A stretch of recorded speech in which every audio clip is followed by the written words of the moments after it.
It's the end of the year, and we are having a look back at the top headlines of 2022, starting off with the COVID-19 masks not being mandatory in public places anymore, as well as the FIFA World Cup being held in an Arab nation for the first time in history. Let's have a look back at your most liked and top viewed stories on KhaleejTimes.com. On January 21st, we had a first look inside Etihad Trail's passenger trains from Abu Dhabi to Dubai, connecting 11 cities within the UAE. February 24th, it was announced that Russia had attacked Ukraine in a major escalation of the Russo-Ukrainian war, setting off the worst conflict in Europe in decades. On February 25, some good news from the Emirates, with masks no longer being mandatory in open spaces. I'm sure everyone remembers this day, and on the same day, PCR tests were no longer required for vaccinated passengers coming into the UAE. أنا شايفة إنه القرار حلو لأنه خلاص إحنا تعبنا عايزين نشم هوا نظيف يعني. March 31st, Expo, the greatest show on earth,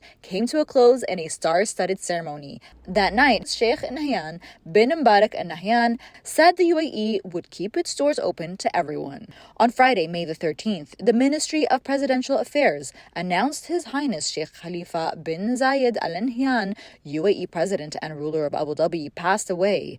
The first case of monkeypox in the UAE was announced May 24 before the World Health Organization declared monkeypox as a public health emergency of international concern on July 23rd. On September 8th, Queen Elizabeth II, Britain's longest-serving monarch, died on Thursday at Balmoral Castle in Scotland.